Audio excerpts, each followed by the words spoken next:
ಹಲವು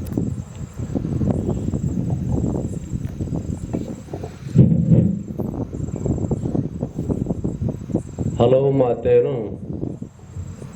ನೀನೊಲಿದ ಪಾದವನ್ನಿಟ್ಟ ನೆಲವೇ ಸುಕ್ಷೇತ್ರ, ಜಲವೇ ಪಾವನ ತೀರ್ಥ, ಸುಲಭ ಶ್ರೀ ಗುರುವೇ ಕೃಪೆಯ.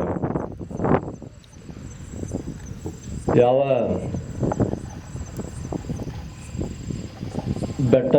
ಬೆಟ್ಟದ ಕ್ಷೇತ್ರದ ನನ್ನ ಆರಾಧ್ಯ ಗುರುಗಳಾದಂಥ ಶ್ರೀ ಶಿವಗೇಶ್ವರ ಮಹಾರಾಜರ ದಿವ್ಯ ಪಾದಗಳನ್ನು ನಮಸ್ಕರಿಸುತ್ತಾ, ಹಾಗೂ ಈ ಪ್ರಭುದೇವರ ಬೆಟ್ಟದ ಪ್ರಭುಲಿಂಗ ಅವರ ದಿವ್ಯ ಗದ್ದುಗೆ ಹಣಿಮಣಿದು ಮಾತಾ ಅನ್ನಪೂರ್ಣೇಶ್ವರಿಯ ಗದ್ದುಗೆ ಹಣಿಮಣಿದು ಯಾವ 80ನೇ ಸ್ವತಂತ್ರ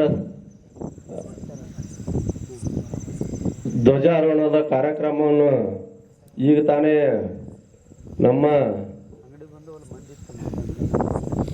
ಕೋಣ ಶ್ರೀ ಅವರು ನೆರವೇರಿಸಿಕೊಟ್ರು ಅಪ್ಪರ ಅಪ್ಪಣೆ ಮೇರೆಗೆ. ಯಾವಾಗ ಈಗಾಗಲೇ ಬಹಳ ವಿಶೇಷವಾಗಿ ಮಾತನಾಡ್ಯಾರ ಶ್ರೀಗಳು, ನಮ್ಮ ವಕೀಲರು. ಯಾಕಂದ್ರೆ ಅವರಿಗೆ ಸ್ವತಂತ್ರದ ಬಗ್ಗೆ ಯಾವುದೇ ಒಂದು ಕಾರ್ಯಕ್ರಮ ಇದ್ರೂ ಕೂಡ ಬಹಳಷ್ಟು ಅನುಭವಿಗಳು ಅವರು. ಅವರಿಗೆ ಯಾವ ವಿಷಯ ಗೊತ್ತಿಲ್ಲ ಅಂತಿಲ್ಲ, ಬಹಳಷ್ಟು ವಿಚಾರ ಅವರು ಈಗಾಗಲೇ ಹಂಚಿಕೊಂಡಾರೆ ನಿಮ್ಮ ಜೊತೆ. ಅದ್ರ ಜೊತೆಗೆ ನಮ್ಮ ಬಸವರಾಜ್ ಮಾಜನ ಶೆಟ್ಟಿ ಅವರು ಕೂಡ ಬಹಳಷ್ಟು ಯುವಕರು ಯಾವ ರೀತಿ ಆಗ್ತಾರ ಈಗಿನ ವಾತಾವರಣದಾಗ, ಜ್ಞಾನ ಇರ್ಲಾರ್ದೇನೆ ವರ್ತಿಸುವಂತ ಈ ಒಂದು ವಾತಾವರಣ ನಿರ್ಮಾಣ ಆಗಿದೆ ಈಗ. ಅದು ಪ್ರೀತಿ ವಿಶ್ವಾಸ ನಮ್ಮ ದೇಶದ ಬಗ್ಗೆ ಬರ್ಬೇಕಂದ್ರ ಆ ಭಕ್ತಿ ಭಾವ ಮೂಡಬೇಕಾಗ್ತದ. ಆ ಭಕ್ತಿ ಭಾವ ಮೂಡಕ್ ಬಂದ್ರ ಕರ್ಮ ಬಹಳ ಕೆಲಸ ಮಾಡ್ತಲ್ಲ. ನಮ್ಮ ಕರ್ಮ ಶುದ್ಧ ಇದ್ರೆ ಮಾತ್ರ ಅದು ಭಕ್ತಿ ಭಾವ ಬರ್ಲಾಕ್ ಸಾಧ್ಯ ಅದ. ನಮ್ಮ ಕರ್ಮ ಎಲ್ಲಿ ತನ ಶುದ್ಧ ಇರಲ್ಲ, ಆ ಭಕ್ತಿ ಭಾವ ಎಂದೂ ಬರ್ಲಾಕ್ ಸಾಧ್ಯ ಇಲ್ಲ. ಯಾಕಂದ್ರೆ ಶ್ರೀಗಳು ಹೇಳ್ಯಾರ ನಮ್ಗೆ ಎಷ್ಟೋ ಸರಿ, ನಮ್ಮ ಕರ್ಮಗಳೇ ನಮ್ಮ ಬುದ್ಧಿ ಮುಂದಿಂದು. ಹಿಂದಿನ ಇತಿಹಾಸ ತೆಗೆದು ನೋಡ್ರಿ ನೀವು, ನಮ್ಮ ಕರ್ಮಗಳು ಎಲ್ಲಿ ತನ ಶುದ್ಧ ಇರಲ್ಲ ಅಲ್ಲಿ ತನ ಜೀವನ ಎಂದು ಶುದ್ಧ ಆಗ್ಲಿಕ್ಕೆ ಸಾಧ್ಯ ಇಲ್ಲ. ಅದ ಪ್ರೇಮ ಬರ್ಬೇಕಂದ್ರು ಕರ್ಮವೇ ಪ್ರಧಾನ ಅಲ್ಲಿ. ಆ ಪ್ರೇಮ ಹುಟ್ಟಬೇಕಂದ್ರ ಆ ಕರ್ಮ ಯಾವ ರೀತಿ ಕರ್ಮವನ್ನು ನಾವು ಮಾಡ್ತೇವೆ ಬದುಕಿನಲ್ಲಿ, ಆ ಮುಂದಿನ ನಮ್ಮ ಬುದ್ಧಿ ಅಂತ ತಿಳ್ಕೋರಿ ಅದನ್ನ. ಆ ರೀತಿಯಾಗಿ ಈಗ ದೇಶ ಅಂದ್ರ ಸಾಮಾನ್ಯರಲ್ಲ. ಮೊದಲು ಹಿಂದಕ ಈ ಸ್ವತಂತ್ರ ಆಗೋದು ನಾವೆಲ್ಲ ಈಗ ಏನು ಗೊತ್ತಿಲ್ಲಾರ್ದಂಗ ಅದೇವು ಇಲ್ಲಿ ಖರೆ. ಆದ್ರ ಅವರು ಎಷ್ಟು ಬಲಿದಾನ ಆಗ್ಯಾವ ಹಿಂದನ್ನೋದು ಅದು ಕಲ್ಪನಾ ಮುಖಾಂತರ ಕಾಣ್ಕೊಳ್ಳೋಕೆ ಸಾಧ್ಯದ. ಆ ವಿಚಾರ ಮಾಡಿದ್ರೆ ಗೊತ್ತಾಗ್ತಾವ ಯಾವ ರೀತಿ ಅವರು. ಆಗಿನ ಕಾಲ ಹಂಗಿತ್ತು ಬ್ರಿಟಿಷರಿದ್ದಾಗ. ಬ್ರಿಟಿಷರು ಎಷ್ಟು ಅನ್ಯಾಯ ಅತ್ಯಾಚಾರ ಮಾಡ್ಯಾರಂದ್ರ ಈ ದೇಶದ ಮ್ಯಾಗ, ಸ್ವತಂತ್ರ ಸಿಗೋ ಎಷ್ಟು ರಾಜ ಮಹಾರಾಜರ ಬಲಿದಾನ ಆಗ್ಯದ ಈ ಮಣ್ಣಿಗಾಗಿ. ಅದ್ರ ಅರಿವು ನಮ್ಗೆ ಇಲ್ಲಿ. ಈಗ ನಾವೇನೋ ಸೊಮ್ಮೆ ಹೊಂಟು ಬಿಟ್ಟೇವ್, ಹೆಂಗೋ ಯಾರೋ ಮಾಡಿ ಹೋಗಿರೋ ಬಿಡು ಮೊದಲು ಏನು. ಆದ್ರ ಆ ಬೆವ್ರು ಇರಲ್ಲ. ಆ ದುಡ್ದವನಿಗೆ ಅದ್ರ ಬೆಲೆ ಗೊತ್ತಿರ್ತದ, ಆ ದುಡಿಲಾರ್ದವ್ನಿಗೆ ಹೆಂಗ್ ಗೊತ್ತಿರ್ತದ. ಅದು ಇತಿಹಾಸ ಪುಟಗಳ ತೆಗೆದು ನೋಡ್ಬೇಕಾಗ್ತದ ನಾವು. ಯಾವ ರೀತಿ ಜೀವನ ಮೊದಲು ಹೆಂಗ್ ಕಳೆದ್ರು ಅವರು, ಯಾವ ರೀತಿ ದೇಶಕ್ಕಾಗಿ ಸಾಮಾನ್ಯರಲ್ಲ, ಮತ್ತೆ ದೇಶಕ್ಕೆ ಪ್ರಾಣ ಕೊಡೋದು ಸಾಮಾನ್ಯ ಕೆಲಸ ಅಲ್ಲ. ಒಂದು ಮನೆ ಸಲುವಾಗಿ ನಾವು ಒಂದು ತಾತ್ಸರ್ಯ ಮಾಡಿ ಹೋಗ್ತಿರ್ತೇವೆ ಎಷ್ಟೋ ಸರಿ, ನಮ್ಮ ಕೆಲಸದೇ ಮತ್ತೆ ಬೇರೆ ಅಲ್ಲ. ಆದ್ರೆ ದೇಶದ ಸಲುವಾಗಿ ಪ್ರಾಣ ಕೊಡೋದಂದ್ರೆ ಸಾಮಾನ್ಯ ಕೆಲಸ ಅಲ್ಲ. ಸ್ವಲ್ಪ ಕಲ್ಪನಾ ಮಾಡ್ಕೊಂಡ್ರೆ ಅದ್ರ ಬೆಲೆ ಗೊತ್ತಾಗ್ತದ ನಮಗ. ಯಾಕಂದ್ರೆ ದೇಶಮುಖರು ನಮ್ಮ ಮನಿತಾನೆ ಮೊದಲ, ಅದು ಜಂಬಿಗೆಯಲ್ಲಿ. ಅದು ಕಿತ್ತೂರಾಣಿ ಚೆನ್ನಮ್ಮ ಹುಟ್ಟಿದ್ವಿ ನಮ್ಮ ಮನಿತಾನೆ. ಮತ್ತೆ ಇಷ್ಟೊಂದು ಇತಿಹಾಸ ಆಗಿ ಹೋಗ್ಯದಲ್ಲ. ಅವರು ಯಾರು ಸಾಮಾನ್ಯರಲ್ಲ. ಅವರು ದೇಶಕ್ಕಾಗಿ ಪ್ರಾಣ ಕೊಟ್ಟು ಇಷ್ಟೆಲ್ಲ ನಮ್ಗ ಸ್ವತಂತ್ರವಾಗಿ ಇರುವಂಗ ಮಾಡೋರು. ಆದ್ರೆ ಸ್ವತಂತ್ರವಾಗಿ ಏನು ಉಳಿದಿಲ್ಲ ಇಲ್ಲಿ ಈಗ. ಯಾಕಂದ್ರೆ ಯುವಕರೇ ಹಂಗಿಲ್ಲ ಈಗಿನ ವಾತಾವರಣ ನೋಡ್ರಿ ನೀವು ಬೇಕಾರೆ. ಯಾರಲ್ಲಿ ಸಹನ ಶಕ್ತಿ ಇಲ್ಲ, ಮನಸ್ಸಿಗೆ ಬಂದಾಗ ಮಾಡ್ತಾರೆ ಈಗ. ಅವು ಯಾವ ಧರ್ಮಪೂರ್ವಕವಾಗಿ ಆಗಾಗಲ್ಲ ಅವು ಯಾವ. ಅದಕ್ಕ ಮಹಾತ್ಮರ ಸಿದ್ದೇಶ್ವರ ಸ್ವಾಮಿಗಳು ಪ್ರವಚನ ನೀವು ಕೇಳಿರ್ಬೋದು, ಬಹಳಷ್ಟು ಜನನು ಕೇಳಿರಿ. ಅವರು ಪ್ರತಿಯೊಂದು ಪ್ರವಚನದಾಗ ನೋಡಿ ಕರ್ಮ ಪ್ರಧಾನ ಅಂತ ತೋರಿಸ್ಕೊಟ್ಟಾರ ಅವರು. ನಮ್ಮ ಕರ್ಮವೇ ನಮ್ಮ ಬುತ್ತಿ.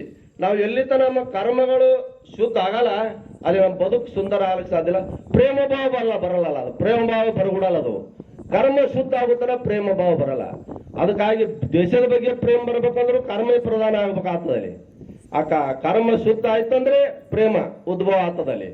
ಆ ಕರ್ಮ ಶುದ್ಧ ಆಗುತ್ತಾನೆ ಎಂದು ಆ ಪ್ರೇಮ ಬರ್ಲಕ್ಕೆ ಸಾಧ್ಯ ಇಲ್ಲ. ಆ ಕಾರಣಕ್ಕಾಗಿ ಈಗಾಗಲೇ ಬಹಳಷ್ಟು ಮಾತಾಡ್ಯಾರ. ಇವು ನಮ್ಮ ವಕೀಲರಾಗಿರ್ಬೋದು, ಗೌಡ್ರಾಗಿರ್ಬೋದು, ವಿಶೇಷವಾಗಿ ಯುವಕರಿಗೇನ ಈಗಿನ ಯುವಕರೇನದಾರ ಅವ್ರಿಗೆ ಏನೂ ಆಗಬಾರ್ದು ಹಂಗೆ ಅದಾರ ಅವರು ಸ್ವಲ್ಪ ಏನ್ರ ತೊಂದರೆ ಆಯ್ತಂದ್ರ ಅವರು ದಾರದ ಅಂಗಡಿಗೆ ಹೋಗ್ತಾರೆ ಸೀದಾ. ಅವ್ರಿಗೆ ನೋವು ಆಗಬಾರ್ದು, ಯಾವುದೇ ರೀತಿ ನೋವು ಆಗಬಾರ್ದು. ಚಟಕ್ಕ ಅಧೀನರಾಗ್ತಾರೆ ಹೊರತಾಗಿ ಅದಕ್ಕೆ ಸೂಕ್ತವಾದ ಒಂದು ಸ್ವಲ್ಪ ನಿಂತ ಯಾವುದೇ ವಿಚಾರ ಮಾಡಿ ನೋಡ್ರಿ ನೀವು, ಪ್ರತಿಯೊಂದಕ್ಕೂ ಪರಿಹಾರ ಅದ ಈ ಭೂಮಿ ಮೇಲೆ. ಅವ್ರು ನಿಂದ್ರುವಂತ ಒಂದು ತಡ್ಕೊಂಡು ನಿಂದುವಂತ ಸಾಮರ್ಥ್ಯ ಅವ್ರ ಬಳಿ ಉಳಿದಿಲ್ಲ ಈಗಿನ ವಾತಾವರಣದಾಗ. ನಾವು ಬಹಳಷ್ಟು ಯುವಕರನ್ನ ಟೆಸ್ಟ್ ಮಾಡಿ ನೋಡ್ತೀನಿ ನಾ ಈಗ ಅವರಲ್ಲಿ ಕಂಟ್ರೋಲಿಂಗ್ ಕೆಪಾಸಿಟಿನೇ ಉಳಿದಿಲ್ಲ ಅವ್ರ ಬಳಿ. ಅವ್ರ ಬಟ್ಟೆ ಎದಕರಿ ಸೇರ್ಕೊಂಡು ಬಿಡ್ತಾರ. ಅದು ಯಾಕೆ ಆಗ್ತಾ ಇದೆ ಅಂದ್ರ ನಮ್ಮಲ್ಲಿ ಕರ್ಮನೇ ಸುದ್ದಿಲ್ಲಲ್ಲ. ಮೊದಲ ನಾವು ಏನು ಕೇಳಬೇಕು ಏನು ಹೇಳಬೇಕು ಉಳಿದಿಲ್ಲ ನಮ್ಮಲ್ಲಿ. ಒಂದು ಸಣ್ಣ ಸಣ್ಣ ಸಣ್ಣ ವಿಷಯಗಳನ್ನೇ ದೊಡ್ಡದು ಮಾಡಿ ಇಡೀ ಊರು ಹಾಳು ಮಾಡಿಬಿಡ್ತಾರೆ. ಪೂರಾ ಕಲಾಸ ನೆಮ್ಮದಿನೇ ಹಾಳು ಊರಂದು ಪೂರಾ. ಏನು ಸಾಧನೆ ಮಾಡೋರು ಸ್ವತಂತ್ರ ನಾವು ಈಗ ಧ್ವಜಾರೋಹಣ ಏರಿಸ್ತೇವಂದ್ರ ಇದಕ್ಕೆ ಬೆಲೆ ಕೊಡಬೇಕಿಲ್ಲ. ನಾವು ಬೆಲೆ ಕೊಡಂಗೆ ಏನದು ಹೇಳ್ರಿ ನೋಡೋಣ ಈಗಿನ ವಾತಾವರಣದೊಳಗ. ಈಗ ನಮ್ಮೂರೇ ತಗೋರಿ ನೀವು, ಏನದ ಅಲ್ಲಿ ಹೇಳ್ರಿ, ಏನು ಉಳೋದ ಈಗ ಅಲ್ಲಿ ಸ್ವಲ್ಪ ಇರ್ತದ. ಅದನ್ನ ತಿಂಡಿ ಹಚ್ಚಿ ಅದನ್ನ ಮುಗಿಸಿಬಿಡ್ತಾರ ಕತಿ. ಮಾತಾಡೋದು ಅವಶ್ಯ ಅದ ನನಗೆ, ಯಾಕಂದ್ರೆ ಪ್ರತಿಯೊಬ್ಬರಿಗೆ ಗೊತ್ತದ ಈ ವಿಷಯ. ಯಾಕಂದ್ರೆ ಯಾರು ಗೊತ್ತಿಲ್ಲಾರ್ದವ್ರು ಹೇಳೋದಿಲ್ಲ. ಅದಕ್ಕೆ ಏನೋ ನಡೆದಿರ್ಬೇಕು ಬಿಡೋತ್ ಹೋಗ್ಬಿಡ್ತಾರೆ. ಆದ್ರೆ ಅದು ನಮ್ಮ ಮಕ್ಕಳ ಮ್ಯಾಗ ಪರಿಣಾಮ ಆಗ್ತದೆ ಅನ್ನೋದು ತಲೆಯಾಗಿ ಇಟ್ಕೋರಿ ನೀವು. ಮುಂದಿನ ಭವಿಷ್ಯ ಅದು ನಮ್ಮ ಮಕ್ಕಳ ಮ್ಯಾಗ ಪರಿಣಾಮ ಆಗ್ತಿರ್ತದ. ಯಾಕಂದ್ರೆ ನಾವು ಸಂಸ್ಕಾರ ಅದನ್ನು ಬೆಳೆಸ್ಕೊಂಡಿರ್ತೇವೆ. ನಾವು ಸಂಸ್ಕಾರ ಬಹಳ ಕೆಲಸ ಕೊಡ್ತದ. ಸಣ್ಣ ಸಣ್ಣ ಕೆಲಸಕ್ಕೆ ದೊಡ್ಡ ಹೋಗಿ ಪೊಲೀಸ್ ಸ್ಟೇಷನ್ದಾಗ ಒಟ್ಟು ರಿಕಾರ್ಡ್ಸ್ ಪೊಲೀಸ್ ಸ್ಟೇಷನ್ ಪ್ರತಿಯೊಂದು ಪೊಲೀಸ್ ಸ್ಟೇಷನ್ಗೆ ಹೋಗುವಂತ ವಾತಾವರಣ ನಿರ್ಮಾಣ ಆಗ್ಯದ. ಈ ಧ್ವಜಾರೋಹಣಕ್ಕೆ ಬೆಲೆ ಬರ್ತದೆ ಹಂಗ ಮಾಡಿದ್ರೆ. ಗಾಂಧೀಜಿ ನೋಡ್ರಿ, ಗಾಂಧೀಜಿ ಸಾಮಾನ್ಯರಲ್ಲ, ಅವರು ಮಹಾತ್ಮರು ಅನ್ಸ್ಕೊಂಡ್ರು ಗಾಂಧೀಜಿ ಹಿಂದ ಇತಿಹಾಸ ತೆಗೆದು ನೋಡ್ರಿ. ಎಲ್ಲಾರು ಅವರು ಹೋರಾಟ ಮಾಡಿ ಅವ್ರ ಜೀವನಾನೇ ಬದಿಗಿಟ್ಟು ಮನೆ ಮಠ ಎಲ್ಲ ಕಳ್ಕೊಂಡು ಕಡೆಗೆ ಅವ್ರನ್ನ ಬ್ರಿಟಿಷ್ ಗಲ್ಲಿಗೇರ್ಸ್ಯಾರ. ಇತಿಹಾಸ ಪುರಾವೆಗಳದಾವ. ಲಾಸ್ಟಿಗೆ ಬಂತು ಗಾಂಧೀಜಿಯವ್ರು ಬಂದ ಬಳಿಕ ಅತ್ಯಂತ ಸಮಾಧಾನದಿಂದ ಸ್ವತಂತ್ರ ಕೊಟ್ಬಿಟ್ರ ಅವ್ರ ಕೈಯಾಗ, ಗಾಂಧೀಜಿಯವ್ರ ಕೈಯಾಗ ಬ್ರಿಟಿಷರು.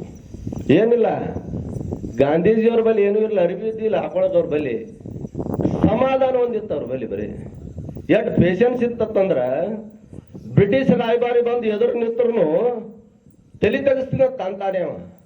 ಇತಿಹಾಸದ ಹೋಗಿ ನೋಡ್ರಿ ನೀವು. ಅವ್ರು ಬ್ರಿಟಿಷ್ ರಾಯಭಾರಿ ಬಂದು ನಿಂತ್ರ ಗಾಂಧೀಜಿ ಮುಂದೆ ತಲೆ ತೆಗಿಸ್ತಾನಂದ್ರ ಗಾಂಧೀಜಿ ಬಳಿ ಏನು ಶಸ್ತ್ರ ಇಲ್ಲ. ಅವ ಶಸ್ತ್ರ ಹಾಕೊಂಡೇ ಬಂದಾನ. ಎಲ್ಲ ಕಡೆ ಬಂದು ಇಟ್ಕೊಂಡು ಬಂದವ. ಗಾಂಧೀಜಿ ಮುತ್ತು ನೋಡಿದ್ರೆ ತಲೆ ಬಾಗ್ತಿಂದತ್ತವ.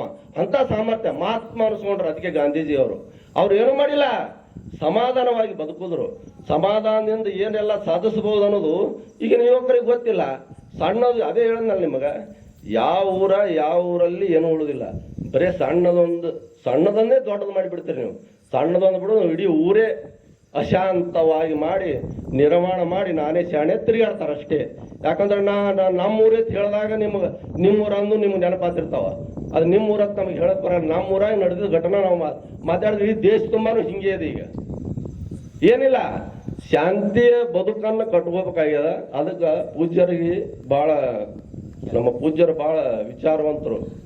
ಅವರು ಇಲ್ಲಿ ಯಾಕೆ ಈ ಧ್ವಜಾರೋಹಣ ಮಾಡ್ಕೋತ ಬಂದಾರಂದ್ರ ಅವರೊಂದು ವಿಚಾರ ಏನಂದ್ರ ದೇಶ ಶಾಂತಿಯಿಂದ ಇದರಿಂದ ದೇಶಕ್ಕೆ ಶಾಂತಿ ಸಿಗಲಿ ಅಂತ ಅವ್ರ ಆಸೆ. ಅವ್ರಿಗೆಲ್ಲ ಜ್ಞಾನಿಗಳವ್ರಿಗೆಲ್ಲ ಗೊತ್ತದ. ಈ ಪ್ರಭುದೇವರ ಬೆಟ್ಟದೊಳಗೇನೆ ನಾವು ಧ್ವಜಾರೋಹಣ ಮಾಡೋದ್ರಿಂದಲೇ ಇವ್ರು ಬದಲಾಗ್ತಾರೇನೋ, ಶಾಂತಿಯಿಂದ ಬದುಕು ಮಾಡ್ತಾರೆ ಅನ್ನೋದು ಅವ್ರ ಇಚ್ಛಾ.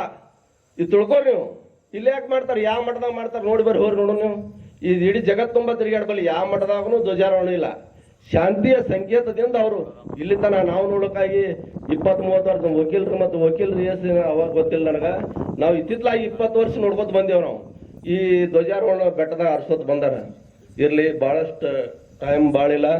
ಆದ್ರೂ ಕೂಡ ನಂದೇನು ಒಂದು ವಿನಂತಿ ಏನಂದ್ರ, ಈಗೇನು ಯುವಕರ ಬಳಿ ಏನು ಇರ್ಬೇಕಂದ್ರ ಸಮಾಧಾನ ಬೆಳೆಸ್ಬೋರಿ. ಸಮಾಧಾನ ಬೆಳೆಸ್ಕೊಳ್ಳಿಲ್ಲ ಅಂದ್ರ ಇದು ಅಧೋಗತಿಗೆ ಹೋಗ್ಬಿಡ್ತದ. ಮತ್ತೆ ಇದರ ಏನೂ ಸಮಸ್ಯೆ ಇಲ್ಲ ಹೇಳೋದ್ರೊಳಗೆ. ಯಾಕಂದ್ರ ಪ್ರತಿಯೊಂದ್ರೊಳಗೂ ಏನೂ ವಿಚಾರ ಇಲ್ಲಾರನೆ ಹೋಗ್ಬಿಡ್ತಾರೆ ಎಲ್ಲರೂ. ಅದು ಹಂಗ ಆಗಬಾರ್ದು. ಯಾಕಂದ್ರ ಅವ್ರು ಬರ್ಕೊಳ್ಳೋ ಪೊಲಿಟಿಷಿಯನ್ದವ್ರು ಬರ್ಕೊಳ್ಳೋರಿಗೂ ಅವ್ರಿಗೆ ಎಲ್ಲಿ ಬರೀನತ್ ಕೂತಾರತ್ತ. ಈಗ ಅಷ್ಟದ ಅವತ್ತು ಕೇಸ್ಗಳಲ್ಲಿ ಹೇಳ್ತಾರ. ಒಂದು ಕಾಲ ನಮ್ಮ ಅಪ್ಪರು ಹೇಳ್ತಿದ್ರು ನನಗೆ, ಜಂಬಿಗೆ ಅಂದ್ರ ಎಲ್ಲಿ ಅಂತ ಕೇಳಿದ್ರೆ ನಮ್ಮ ಅಪ್ಪರಿಗೆ ಹೋಗೋಣ ಪೊಲಿಟಿಷಿಯನ್ಗೊಮ್ಮೆ. ಯಾಕಂತಾನೆ ಯಾವ್ರವ್ರ ಜಂಬಿಗೆ ನಮ್ಗೆ ಗೊತ್ತಿಲ್ಲ ಅನ್ನೋ ನಾವು PSI. ಅಷ್ಟ ಆನಂದದಿಂದ ಬದುಕು ಕಟ್ಕೊಂಡವ್ರು ಅವ್ರು ಅವಾಗಿನ ಕಾಲದಾಗ. ಈಗೆಲ್ಲ ಅದು ಯಾರು ತಡ್ಕೊಳ್ಳೋ ಶಕ್ತಿನೇ ಇಲ್ಲ. ಒಂದು ಕ್ಷಣ ಏನಾರ ಆದ್ರೂ ಹೊಂಟ್ರೆ ಅವ್ರು ಜೇಲಿ ಅಲ್ಲೇ ದನಿಯರು ಮುಗಿಸ್ತಾರೆ, ಗೌಡ್ ಮುಗಿಸ್ತಾನೆ, ಯಾರು ಅವ್ರು ಏನು ಮುಗಿಸೋ ಬೇಡ, ನಾವು ಅಲ್ಲೇ ಸ್ಟೇಷನ್ಗೆ ಹೋಗೋಣ ಅನ್ನುವಂಥ ವಾತಾವರಣ ನಿರ್ಮಾಣ ಆಗ್ಯದ. ಇದು ವಿಷಯ ಅದ ಭಾಳ. ಯಾಕಂದ್ರೆ ಸ್ವತಂತ್ರ ಧ್ವಜಾರೋಹಣ ಮಾಡುವುದು ಇದಕ್ಕೆ ಬೆಲೆನೇ ಇಲ್ಲಾರ್ದಂಗೆ ಆಗ್ಯದ ನನ್ನ ದೃಷ್ಟಿಯೊಳಗೆ. ಮತ್ತೆ ಯಾಕಂದ್ರೆ ಅದ್ರ ಬೆಲೆ ಕೊಟ್ಟಂಗೆ ಆಗಲ್ಲ. ನಾವು ಬೆಲೆ ಕೊಡ್ಬೇಕಂದ್ರ ಅದು ಶಾಂತಿಯ ಸಂಕೇತದ. ಶಾಂತಿನೇ ಇಲ್ಲ ಅಂದ ಬಳಿಕ ಅದು ಬೆಲೆ ಕೊಟ್ಟಂಗೆ ಆಗಲ್ಲ. ಆ ನಿಟ್ಟಿನಲ್ಲಿ ಎಲ್ಲರಿಗೂ ನಂದು ಏನು ವಿನಂತಿ ಅಂದ್ರೆ, ಶಾಂತವಾಗಿ ಬದುಕ್ರಿ. ಯಾಕಂದ್ರೆ ಮುಂದೆ ಹೋದವನು ನಿಂದ್ರೇಬೇಕು, ಒಂದಿನ ಸ್ಪೀಡ್ ಹೋದವನು ನಿಂದ್ರೇಬೇಕು. ಇದು ತಲೆಯಾಗಿರ್ಲಿ. ಎಲ್ಲಾರು ಒಂದ್ ತವಲಿ ಹೋಗಿ ನಿಂದ್ರಲೇಬೇಕು. ಜೀವನಾಗ ನಿಂದಿರ್ಬೇಕು. ಮುಂದೆ ಹೋಗಿ ನಿಂದ್ರಲೇಬೇಕಲ್ಲ, ಎಲ್ಲಿ ಹೋಗ್ತಾನೇನ ಬಿಟ್ಟು. ಅದಕ್ಕಾಗಿ ಬಹಳ ವಿಶೇಷವಾಗಿ ಹೇಳಬೇಕಂದ್ರೆ, ಇದು ನಡೆದು ಬಂದಿದ್ದ ದಾರಿ ನಾ ಹೇಳಿದೆ ನಿಮಗೆ. ಜಗತ್ತಿನಾಗ ಏನ್ ನಡೆದ ಸ್ಥಿತಿ ಈಗಿನ ವಾತಾವರಣ, ಯುವಕರು ಅಧೋಗತಿಗೆ ಹೋಗಬಾರ್ದು ಅಂತ ಹೇಳಿ ಕೇಳ್ಕೊಂಡು ಇಲ್ಲಿ ತನ ನಾನು ಮಾತಾಡ್ಕೊಳ್ದೆ ಎಲ್ಲರಿಗೆ ನಮಸ್ಕರಿಸಿ ಜೈ ಹಿಂದ್, ಜೈ ಭಾರತ್. ಮತ್ತೆ